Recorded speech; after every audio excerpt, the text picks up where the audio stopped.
जरा बच के में आपका स्वागत है। आज हम बात करेंगे हेल्थ इंश्योरेंस के बारे में। सैकड़ों ग्राहकों को एक तकलीफ जो आई पिछले कई सालों में हेल्थ इंश्योरेंस लेते हुए, वो ये थी कि अगर आपके पास कोई प्री एग्जिस्टिंग डिजीज थी, यानी कि कोई ऐसी बीमारी जो आपके पास पहले से थी, और जब आप इंश्योरेंस पॉलिसी लेने जाते थे तो या तो आपको उसका कवर नहीं मिलता था, और या फिर जब आप क्लेम करने जाते थे तो कहा जाता था कि ये बीमारी आपके पास पहले से थी, ये प्री एग्जिस्टिंग थी, और इसलिए क्लेम रिजेक्ट हो जाते थे। इससे काफ़ी मुसीबत होती थी ग्राहकों को। लेकिन अब ऐसा लग रहा है कि नए प्रोडक्ट इस तरह के अब आ रहे हैं बाजार में, जिनसे ये जो तकलीफ है प्री एग्जिस्टिंग डिजीज की, इससे शायद निजात मिल सके। ये सब समझने के लिए हमारे साथ जुड़ रहे हैं अमित छाबड़ा, जो हेड हैं हेल्थ इंश्योरेंस के पॉलिसी बाजार के। बहुत बहुत धन्यवाद अमित। जैसे मैंने कहा, ये एक बहुत ही प्रॉब्लम की एक एरिया थी ये ग्राहकों के लिए, इंश्योरेंस खरीदारों के लिए काफ़ी सालों से। ज़रा बताएंगे आप कि अब जो नए जो प्लान आ रहे हैं उनमें क्या ये प्री एग्जिस्टिंग डिजीज़ जो है डे 1 से कवर होती हैं? जी बिल्कुल विवेक। आई थिंक स्टार्ट में मैं एक बार क्लियर करता हूँ कि प्री एग्जिस्टिंग डिजीज का मतलब क्या होता है। तो कोई भी ऐसी बीमारी जो आपको आपकी हेल्थ इंश्योरेंस पॉलिसी लेने के पहले से है, उसको प्री एग्जिस्टिंग डिजीज बोलते हैं। अब उसका शायद ट्रीटमेंट आपका चल रहा होगा, खत्म हो चुका होगा, आप उसके लिए रेगुलर दवाइयां लेते होंगे, किसी डॉक्टर को दिखाते होंगे, कुछ भी ऐसा जो पॉलिसी लेने से पहले हुआ है उसको प्री एग्जिस्टिंग डिजीज माना जाता है। Normally diabetes, hypertension, asthma, thyroid, ये सब प्री एग्जिस्टिंग डिजीज बहुत कॉमन है हमारे देश में। अब जब आप पॉलिसी खरीदते हैं, अपने लिए एक नई पॉलिसी लेते हैं, तो ट्रेडिशनली हेल्थ इंश्योरेंस में प्री एग्जिस्टिंग डिजीज पे एक वेटिंग पीरियड लगता था। इसका मतलब ये था कि मान लीजिए अगर मेरे को डायबिटीज है पहले से और मैं आज पॉलिसी खरीद रहा हूँ अपने लिए, तो मेरी पॉलिसी में डायबिटीज को लेके एक वेटिंग पीरियड होगा, 2 साल से लेके 4 साल के बीच में, अलग अलग होता है हर प्लान के हिसाब से। इसका मतलब यह है कि मेरी पॉलिसी डायबिटीज कवर नहीं करेगी पहले 4 साल। 4 साल के बाद डायबिटीज कवर होना शुरू हो जाएगा।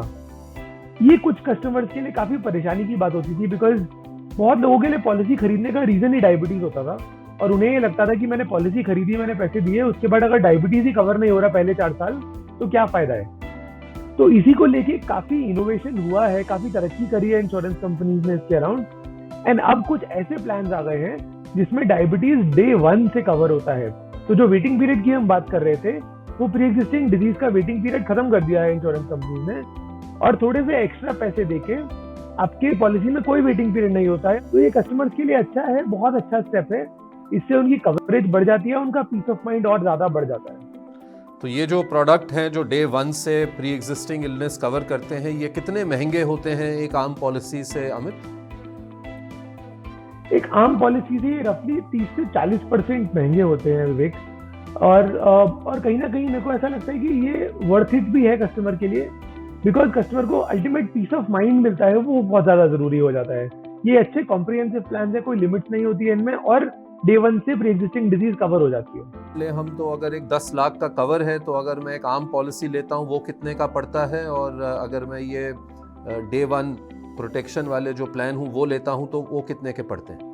बिल्कुल, जैसे एक एग्जांपल के तौर पे आप मान के चलिए, एक 30 साल का मैरिड कपल अगर है, हस्बैंड वाइफ है और 30 साल उनकी एज है, तो 10 लाख का प्लान रफली उनको 12-1 हजार रुपए का पड़ता है। यही अगर वो एक डायबिटीज का डे 1 कवर प्लान खरीदते हैं तो उनको रफली 16,000 रुपए के आसपास पड़ जाता है। अगेन वेरी करेगा एज के हिसाब से, अगर एज ज्यादा है कम है तो उस हिसाब से प्राइसिंग वेरी करती है, बट ऑन एन एवरेज 30 से 40% महंगा पड़ जाता है। साल की कवरेज है, वो भी 10 लाख की एक कपल के लिए, तो ये तो इन्वेस्टमेंट वर्थ इट है, क्योंकि अगर खुदा ना खास्ता कोई बीमारी हो जाए तो खर्चा तो 16,000 से कहीं ज्यादा हो जाए। बिल्कुल, आजकल हॉस्पिटल में आप जाएं तो 16,000 तो कुछ अमाउंट ही नहीं है। अब मतलब लाखों में बिल आते हैं, और अगर आप 3 से 4 दिन भी आपने हॉस्पिटल में लगाए तो 3-4 लाख रुपए का बिल कहीं नहीं गया, और बहुत बड़ा अमाउंट हो जाता है। काफी बारी 15-15, 20-20, 25-25 लाख रुपए का बिल बन जाता है। लोगों की पूरी लाइफ लॉन्ग सेविंग चली जाती है इस चक्कर में। एंड एक और बहुत बड़ी बात है, कुछ कस्टमर्स को शायद ये लगता होगा कि एक साथ 16,000 रुपए देना, थोड़ा उनको लगता है कि पॉकेट पे ज्यादा है, उस महीने की मंथली सेविंग हर्ट होती है। तो ये IRDAI जो इंश्योरेंस रेगुलेटरी बॉडी है इंडिया की, उन्होंने काफी प्रमोट करा है कि कस्टमर्स ईएमआई पे हेल्थ इंश्योरेंस ले सकते हैं। इसमें ये होता है कि कस्टमर को instead of paying let's say 12,000 रुपए हर महीने देने से अच्छा 1,000 रुपए हर महीना देना पड़ता है। तो कस्टमर की पॉकेट पे काफी हल्का पड़ता है ये, एंड उनके लिए काफी इजी हो जाता है एक अच्छा कॉम्प्रिहेंसिव हेल्थ इंश्योरेंस प्लान लेना। बहुत बहुत धन्यवाद अमित, हमसे बातचीत करने के लिए, हमारे दर्शकों को प्री एग्जिस्टिंग डिजीजेस के बारे में समझाने के लिए बहुत बहुत धन्यवाद आपका। जरा बच के में आज के लिए बस इतना ही। अगले हफ्ते फिर मिलेंगे एक नए एपिसोड के साथ। धन्यवाद।